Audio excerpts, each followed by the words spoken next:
What's going on, guys? Welcome back to another Kappelle Outdoor video, and today we are out here in the deer woods. Unfortunately, no, we are not hunting. However, I do have my hunting stuff behind me, and I figured I'd show y'all what I bring into the deer woods, so let's get into it. Alright guys, so my hunting setup consists of just 4 main items. This first tote here has all my camo in here, my safety orange. So usually what I would do is just wash this stuff in that no scent laundry detergent, then hit it with the spray. I haven't done it yet, and then it goes in the tote and it just keeps it sealed away from other scents and whatnot. So I have my camo and Abby's camo in here, and plus my safety vest, and then once all of that gets washed, it's going to go in here. Now since I hunt public land, I don't really like to bring any stands with me or anything big bulky like that. So this is how I'm gonna hunt this season. So as I progress along, whatever, it might change, but let me show y'all this. So this is my hunting seat because I have a portable blind here, but this is a Tailmate light core, and this thing is super comfortable. I mean, it's very soft. Me being a big guy, sitting on the ground and just having something nice and comfortable to sit on is really important. And then this here is my hunting blind. This is a Newcomb hunting blind. I'm pretty sure if y'all are into hunting or whatever, y'all have seen this blind, and I will set this up here. And then here is my bag. This is a Badlands 2200, as you can see right there, and this is a meat hauler bag. All right guys, so we're going to take the blind here and we're going to go ahead and set it up. Now I don't know the specs of this, but I will put a link into the description.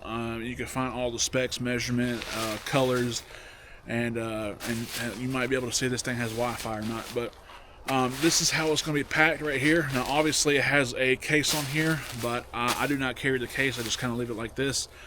So this is the pack size. If I had to guess, I would say around 2 foot, give or take, on the pack size. Now they do make other blinds that are like more the circular shape, but that doesn't really pack well into my pack. I don't want people to think I'm carrying around a giant donut or whatever, but so this right here, I think it's about 2 foot, and yeah, let's go ahead and get it set up. Now I've only set this up once, so I'm gonna have to kind of remind myself on how this thing goes together. But it's got like interlocking poles here, so you can see, kind of like tent poles. So kind of the same concept with that. You just kind of put it all together, and there y'all guys go. Y'all can kind of see how it's set up. It's kind of like a plow point shelter for y'all tarp people, but check that out.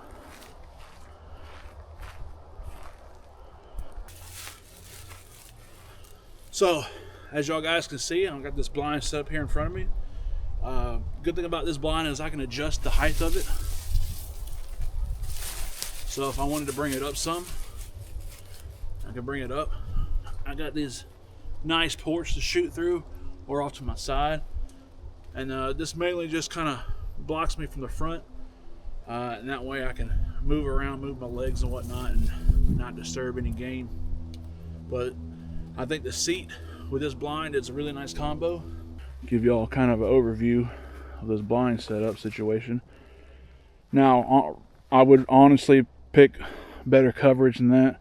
It's kind of two-tone here with the ground, but this is just for demonstration purposes.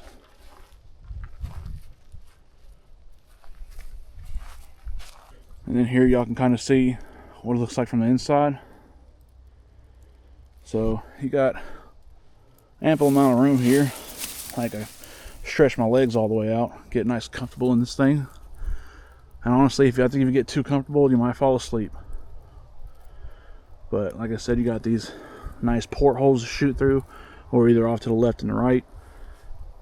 But yeah, I think this right here is going to be a really nice hunting setup. Like I said, I hunt public land, don't have access to private land, so tons of public land in the state of Georgia. I just have to drive to some, which I'm perfectly okay with. So this is a nice little hunting blind here. Just pick a nice spot and set up. For those of y'all who are new to the channel and haven't seen any of my previous videos, that's okay. I'm still giving y'all some time to do so. And y'all are wondering what I'm hunting with. This is it right here. So this is a Hawkins. This is a CVA Hawkins. It is not the actual Hawkins, obviously. It's a replica. I have tons of videos. Well, I won't say tons. I have a few videos on this firearm. Probably my very first one is just kind of me going over this firearm. But if you want to watch that video, I'll put a link in the description. So I'm not going to go too much into this, but this is going to be the firearm that I'm going to be using this year to hunt with. So, and I have it in one of these Northern Flight cases. This is actually a duck hunting shotgun case. However, this was like the cheap one at Bass Pro at the time, so I didn't really care as long as I have something to put my firearm in. Alright guys, let's go ahead and get into this pack. Now, like I said before, this is a Badlands 2200. Now, there's two main reasons on why I got this pack. One, it's a meat hauler pack. Like I said, I hunt public land, depending on how far I am from the truck. Maybe it might be 1 mile, 5 miles, 6 miles, whatever. I am not dragging a deer out of the woods that far. I'm not doing it. I will cut it up and hook it to this pack and then walk it out of here, but I'm not dragging it. I'm not dragging all that dead weight. So, like I said, it's a meat hauler. I'll show you all that here in a minute. And the second reason is I got it on a great deal. I think originally on their website, this pack retails about $399. And I think I got it for just over half of that, plus tax and whatever. So I think I spent like I think I spent like $230, maybe $240 for this pack.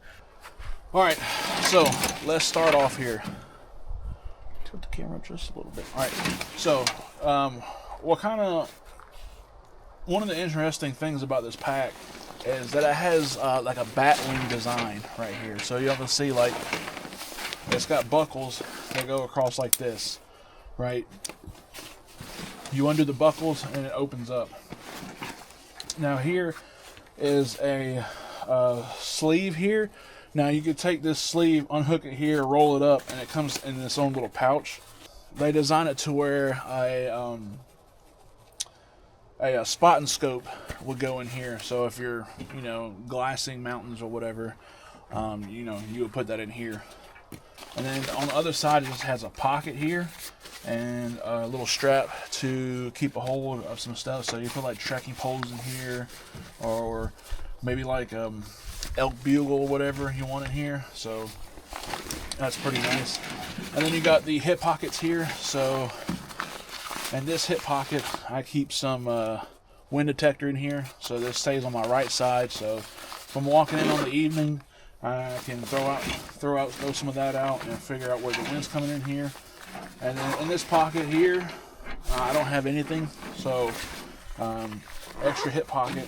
I think that's where my phone might go or whatever. But you have another pocket here, and in this one here, don't know if y'all be able to see that, but I have like my muzzle loading stuff. So powder, ball starter.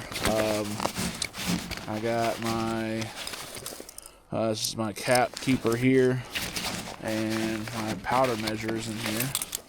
So I keep that in here, which that needs to be closed. I keep all that in here, and in the other pocket, I got tons of stuff. So I got cleaning kit, I got caps, I got balls in here, like the ammunition, the round balls in here. I got patch lube here. I mean, everything I need to for muzzle loading, I keep it in here. So that's nice. Take a look at the straps here. So they have an area to where if you have one of those bino harness, the chest, you can clip it into here, and it's got a nice chest strap. Now this is a hydration bag. However, I do not keep one. I keep a hydration bladder in here. we got another compartment. I keep some like field wipes.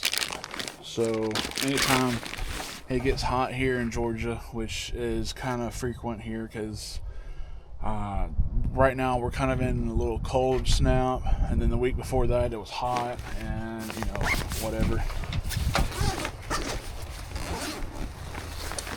But you can see here, I mean, you got a very, very big compartment here.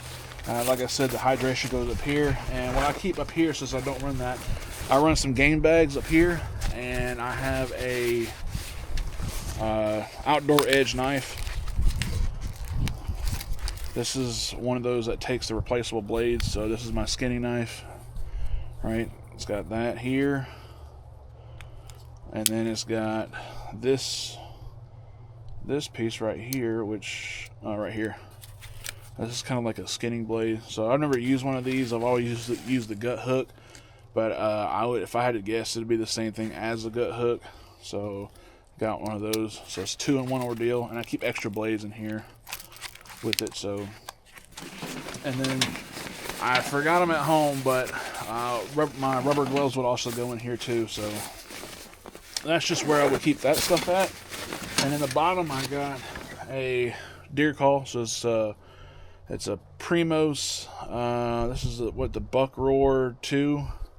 So I can grunt, wheeze, whatever. However, if I can remember how to take this off, right here. So it's got this kind of rubber O-ring here, and I could do different calls here. So I could do estrus bleat, doe bleat, doe grunt, young doe, mature buck, and trophy buck. So you could do all that stuff there. So, you know, whatever your heart's desire. So I got to carry that in here, and I carry these rattles in here. So, you know, so just your basic rattles. I like these because they're a lot compact and small. But I just keep that at the bottom here.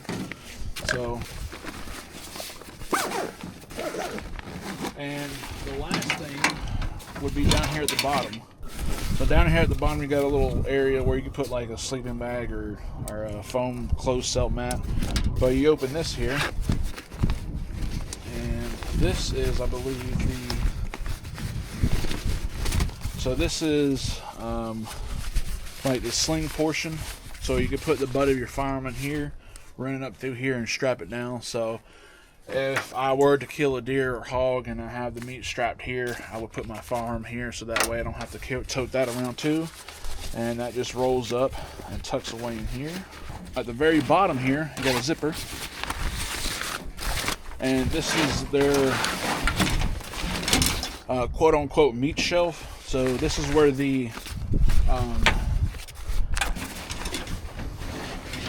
bag really shines right here. So you could put all your meat on here, quarters, back straps, loins, stuff like that. Run this over the top of that, and then just cinch everything down, and that way you're able to pack your meat out. But yeah, I really like the features of this bag, especially that meat shelf. It's going to be nice hunting public land.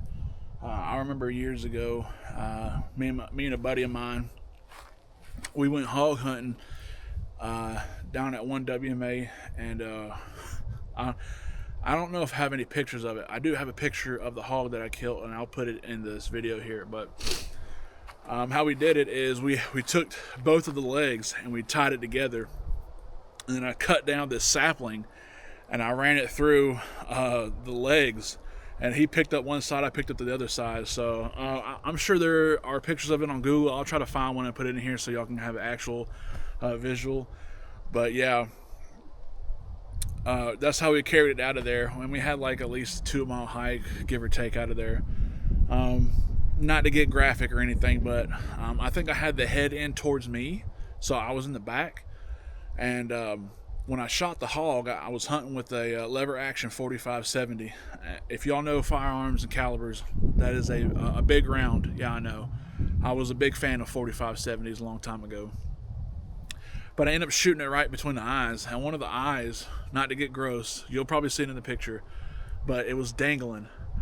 It was dangling. As I was carrying out of there, like the head was swinging back and forth and the eye was dangling back and forth like that. I don't know. It was just, it made for some good memories for me at least. But like I said, I'll put the picture in there, not to get gruesome. I might edit that picture so it doesn't look too bad. But yeah, and hopefully you two don't flag it down. Yeah, I hope y'all enjoyed this video just as much as I enjoyed making it. Don't forget to like and subscribe if you want to check out more videos like this. Don't forget to check out my channel, guys. I got some pretty interesting videos. So y'all do that, and I'll see you on the next one.